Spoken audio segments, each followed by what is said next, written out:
Students, हम tabulation का chapter पढ़ रहे हैं। टेबुलेशन के चैप्टर में हमने कल देखा था कि कैसे सिंपल टीवी को बनाया जाता है।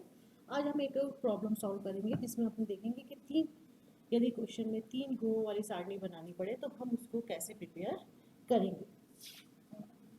आपकी प्रॉब्लम दे रखी है कि एक समाचार पत्र में इन्फ्लुएंजा का प्रभाव ऐसे व्यक्तियों पर जिनको टीबी है और एक परिवार में रहते हैं वर्णन करते हुए निम्नलिखित उदाहरण था। ठीक 1 लाख रहने वालों में से 1/5 ने टीबी के चिन्हों को दर्शाया और उनमें से जिनके ऊपर इन्फ्लुएंजा का भी प्रभाव हुआ उनकी संख्या 5000 से कम नहीं थी, किंतु उनमें भी 1000 दूषित मकानों में रहते थे। इसके विरोध में टीबी से प्रभावित व्यक्तियों में से जिनको इन्फ्लुएंजा नहीं था 1/15 फिर भी दूषित मकानों में रहते थे। कुल मिलाकर 21,000 व्यक्तियों को इन्फ्लुएंजा ने प्रभावित किया और 41,000 दूषित मकानों में रहते थे, परंतु ऐसे व्यक्तियों की संख्या जिनको इन्फ्लुएंजा था परंतु टीबी नहीं थी तथा जो ऐसे मकानों में रहते थे जो दूषित नहीं थे केवल 2000 थे। सूचना को संक्षिप्त व सुंदर प्रारूप में हमें प्रस्तुत करना है। इस क्वेश्चन में हमें 3 चीजें बतानी है। एक तो ऐसे लोग जिनको टीबी थी और कुछ ऐसे व्यक्ति जो टीबी नहीं थी और जिनको इन्फ्लुएंजा भी था, मतलब बुखार भी था, और ऐसे व्यक्ति जिनको टीबी है और बुखार नहीं है। और तीसरी चीज हमें दिखानी है कि वो इन्फेक्टेड हाउस में रहते थे। तो सबसे पहले जब कोई भी टेबल प्रिपेयर की जाती है तो हम उसमें हेडिंग डालते हैं। यहाँ पे हमने हेडिंग लिख दी अपनी table showing the incidence of influenza among tubercular persons living in the same family. इसके बाद हमने अपनी टेबल का फॉर्मेट बनाया। इधर की साइड हमने लिख दिया ऐसे व्यक्ति जिनको टीबी थी और ऐसे व्यक्ति जिनको टीबी नहीं है। फिर having influenza, living in infected house, मतलब दूषित मकानों में जो लोग रहते थे। लिविंग इन अनइन्फेक्टेड हाउस, मतलब जो दूषित मकानों में नहीं रहते थे। इसका हम यहाँ पे फिर टोटल लगा लेंगे। इसी प्रकार से दूसरा हमने बनाया नॉट हैविंग इन्फ्लुएंजा, मतलब जिनको इन्फ्लुएंजा नहीं है। लिविंग इन इन्फेक्टेड हाउस और लिविंग इन अनइन्फेक्टेड हाउस, मतलब जिनको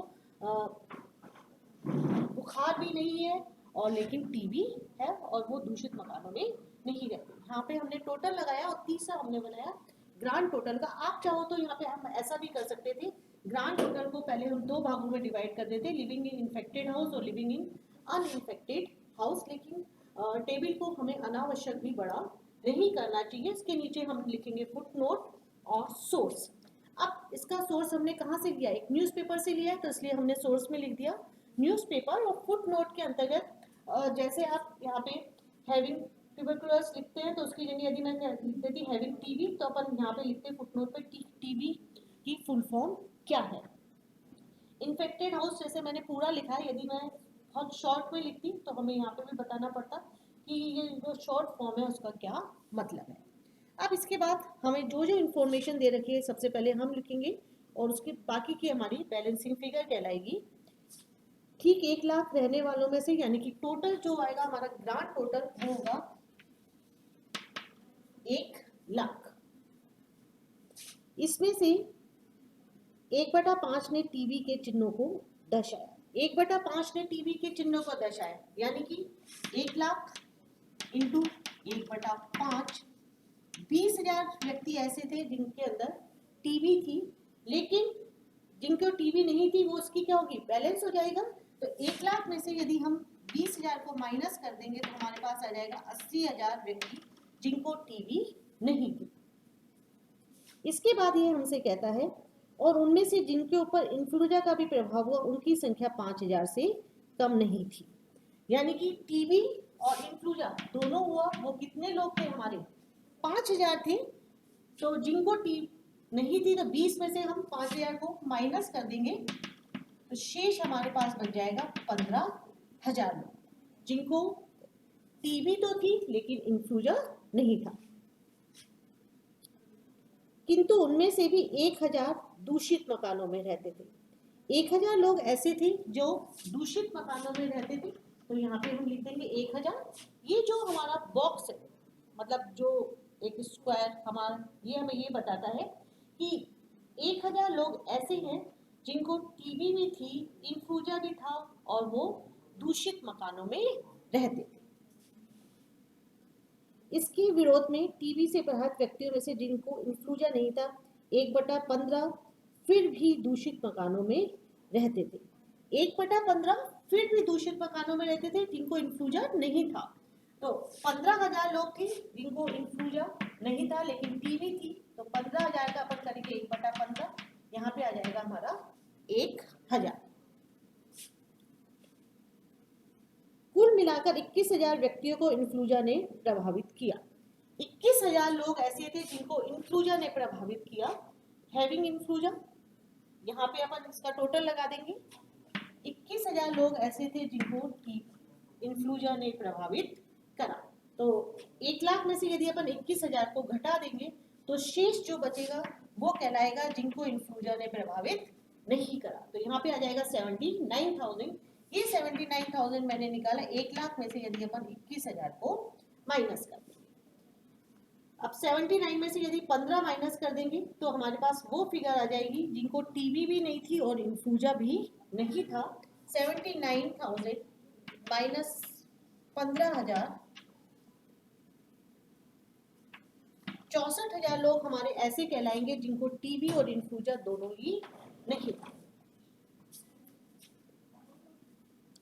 कुल मिलाकर 21,000 व्यक्तियों को इन्फ्लूएंजा ने प्रभावित किया और 41,000 दूषित मकानों में रहते थे। अब 41,000 लोग जो थे वो हमारे टोटल जो है वो दूषित मकानों में रहते थे, यानी कि इसका टोटल और इसका टोटल ये पूरा कहलाएगा 41,000 का।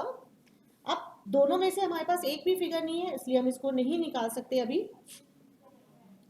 परंतु ऐसे व्यक्तियों की संख्या जिनको इन्फ्लूएंजा तो था परंतु टीबी नहीं थी तथा जो ऐसे मकानों में रहते थे दूषित भी नहीं थे, केवल 2,000 थे। अब ये लोग थे खाली 2,000 जिनको, ये कहाँ पे आ जाएगा हमारा, यहाँ पे आ जाएगा 2,000। ये ऐसे व्यक्ति थे परंतु ऐसे व्यक्तियों की संख्या जिनको इन्फ्लूएंजा तो था, यानी कि इनको इन्फ्लूएंजा तो था लेकिन टीबी नहीं थी, नॉट हैविंग टीबी ये अपन ने लिख रखा है, तथा वो ऐसे मकानों में रहते थे जो दूषित भी नहीं थे। ये वाला वर्क से ही बता रहा है हमें कि टीबी नहीं थी, इन्फ्लूएंजा तो था लेकिन जो दूषित मकानों में नहीं रहते थे। यहाँ पे हमने लिख दिया 2,000। अब क्वेश्चन में सिर्फ हमें इतनी ही इंफॉर्मेशन दे रखी है, बाकी की सब इंफॉर्मेशन हमें कैलकुलेट करनी पड़ेगी। 21 में से 5,000 को माइनस कर दीजिए तो यहाँ पे फिगर आ जाएगी हमारी 21,000 माइनस 5,000 इज इक्वल टू 16,000। 16 में से 2 गया तो यहाँ पे आ जाएगा हमारा 16,000 माइनस 2,000 इज इक्वल टू 14,000। यहाँ पे भी हम इसका टोटल कर लेंगे 14,000 और 1,000 इज इक्वल टू 15,000। अब 5,000 में से 1,000 को माइनस कर दीजिए, यहाँ पे कितना आ जाएगा हमारा 4,000 और 4 और 2 को ऐड कर देंगे तो यहाँ पे आ जाएगा हमारा 6,000।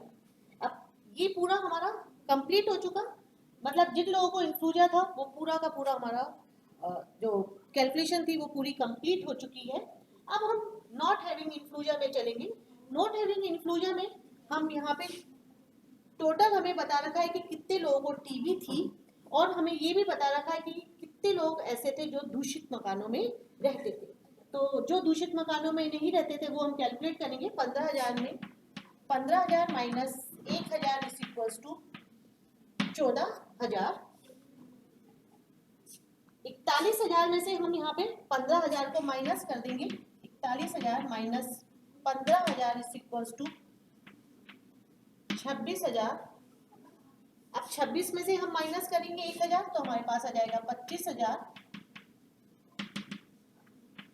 ये पूरा हो चुका है, अब ये भी निकल जाएगी। अब इस फिगर को निकालने के लिए हम दो तरीके से निकाल सकते हैं। पहले हम 79,000 में से 26,000 को माइनस कर देंगे, 53,000 और 53,000 में से हम 14,000 को माइनस करेंगे,